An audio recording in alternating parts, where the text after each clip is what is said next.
J'entendais rien. Je voyais juste ça. J'étais seul, oui. Mon frère, qui passait les journaux, lui aussi, a eu peur. Il est rentré dans la maison tout de suite. Il voulait plus rien savoir de ça. Mais lui, il l'a vu.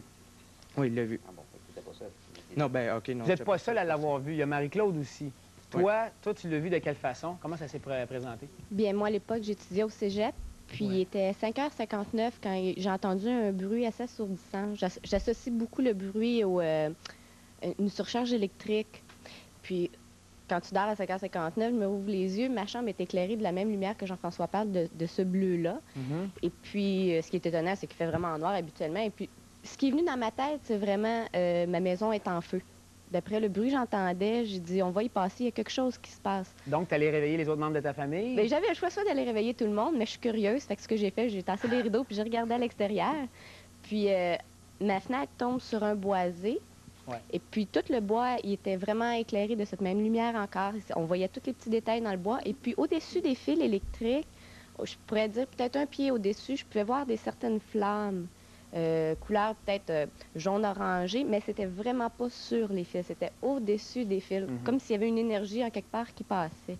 OK. Ce qui est intéressant, dans le cadre d'une émission, Le Match de la vie, à laquelle j'ai collaboré, il y avait des témoins, dont le témoin qui habitait en face de la maison chez qui ça s'est produit dans la cour.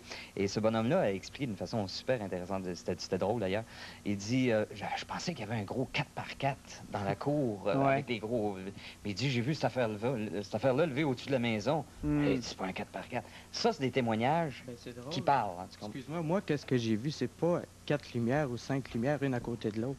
Mais c'est bien des spots, un après l'autre, OK? Qui spottaient. Puis après ça, ça changeait de place dans un, supposons, 80 pieds par 100 pieds en hauteur, là. Mais moi, j'ai pas vu 4 lumières qui éclairaient comme ça. Mais lui non plus, c'était pas 4 moi, lumières. Une fois que ça s'est levé, quand ça a levé au-dessus... Là, il a vu que c'était pas un 4x4. D'ailleurs, il voulait prendre son bat de baseball, sortir. Puis sa femme a dit, mais moi, je trouvais tellement ça se faisait vite, tu sais, une lumière là, après ça, ça changeait de place. Mais ce qui est particulier, c'est qu'après ce phénomène-là, il y a eu des marques, il y a eu des preuves. Oui. La preuve, Christian, j'aimerais ça que tu nous décrives un peu ce qui se passe. On a eu un gros cercle. Et même encore aujourd'hui, apparemment, ce cercle-là, parce que là, on parle de 89, ça fait quand même 6 ans, 7 ans. Parce que les témoignages, comme Michel le mentionne, c'est tout à fait vrai. Il y a eu peut-être, nous, on a interrogé peut-être une quarantaine de personnes par rapport à l'incident. Les témoignages varient beaucoup d'un témoin à un autre sur les phénomènes lumineux en soi. Mais ça revient Mais, somme toute, c'est assez secondaire. Le témoignage est appuyé dans ce cas-ci par une évidence physique étonnante. L'apparition, parce que, bon, 48 heures après l'événement, des gens ont constaté sur un terrain vague un cercle d'à peu près 20 mètres de diamètre où l'herbe avait reverdi comme en été. Là, il faut bien se penser qu'on est au mois de novembre. Donc, on a une herbe jaunie et au centre, un rond de 20 mètres de diamètre où l'herbe a reverdi comme en été. On appelle donc la GRC qui, elle, m'appelle avec mon équipe. On se rend sur place, on constate le phénomène. Puis quand vous avez fait analyser le gazon, la terre, qu'est-ce que vous avez retrouvé? Voilà. Nous, ce que l'on a fait, on a toujours suivi le mode scientifique. On a appelé donc des chercheurs. Ils nous ont dit, si vous voulez faire des prélèvements, vous faites ceci, cela. Donc, on a suivi cette méthode-là. On a fait des prélèvements de végétaux à l'intérieur de la trace, à l'extérieur de la trace, et également des prélèvements de sol à l'intérieur et à l'extérieur. Cela a été envoyé à l'Université Laval, où il y a eu analyse par des gens qui sont tout à fait agnostiques au dossier, donc aucunement associés aux ovnis. Ils n'ont rien à gagner, rien à perdre, que les ovnis existent ou non. Ces gens-là ont fait l'analyse de ces sols-là pour constater que le taux de chlorophylle avait augmenté de 10 fois son taux normal. Le taux d'azote avait quadruplé.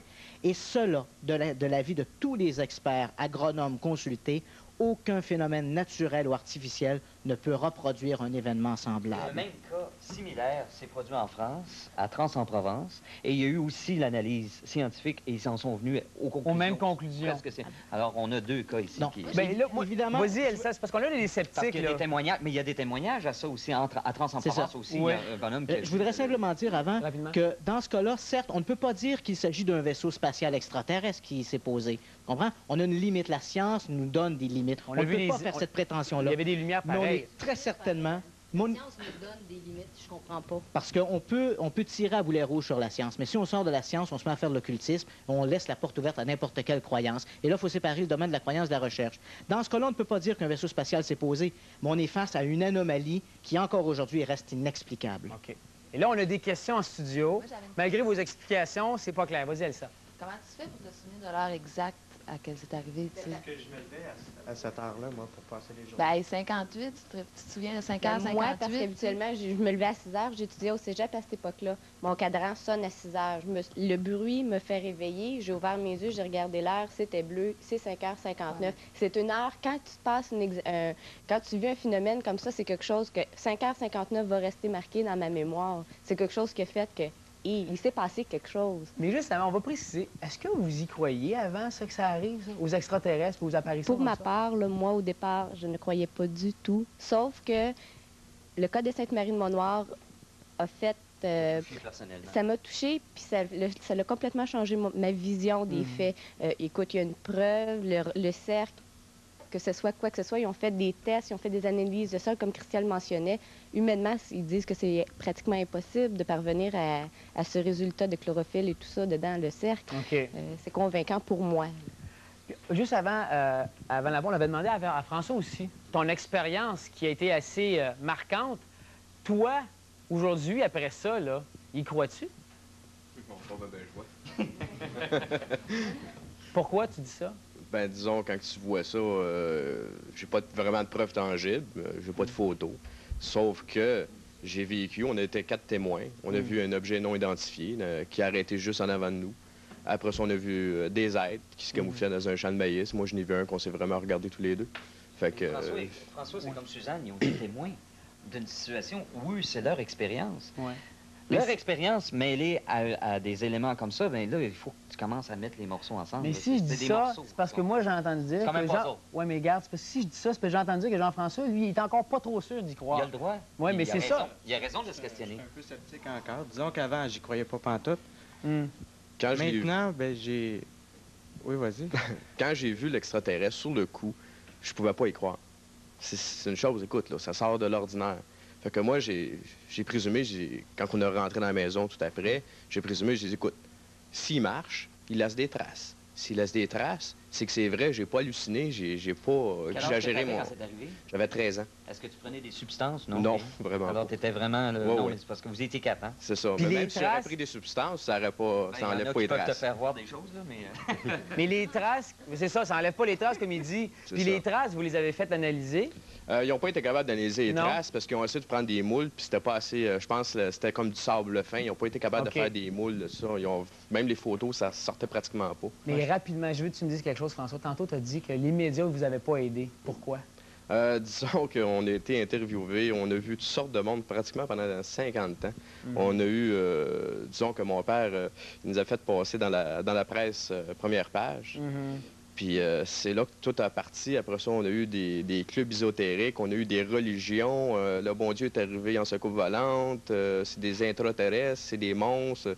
Ça vient d'une autre dimension. On les a toutes vus, ceux-là. Okay. Ça, c'est causé par des gens, en plus, qui en tirent un bénéfice personnel de créer ces situations-là. Et c'est ça qui est grave. C'est ça qui aide pas la science, c'est qu'il y a trop de monde qui se met là-dedans, qui ont pas rapport à point. Qui embarquent sur le dos des gens. Et qui exploitent des situations et des gens comme ça. Et c'est triste, tu comprends ça?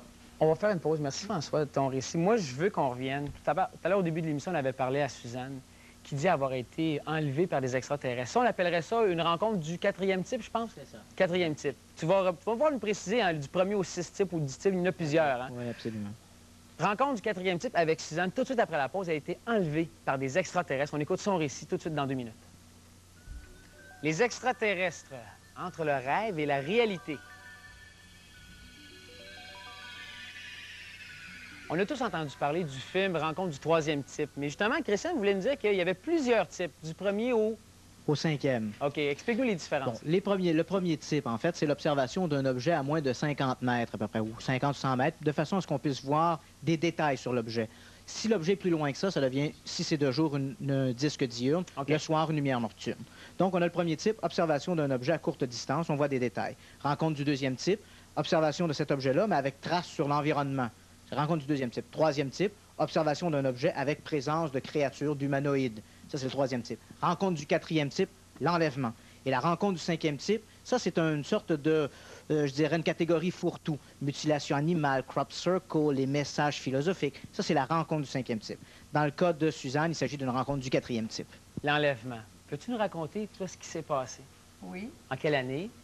en 1976 sur un terrain de camping.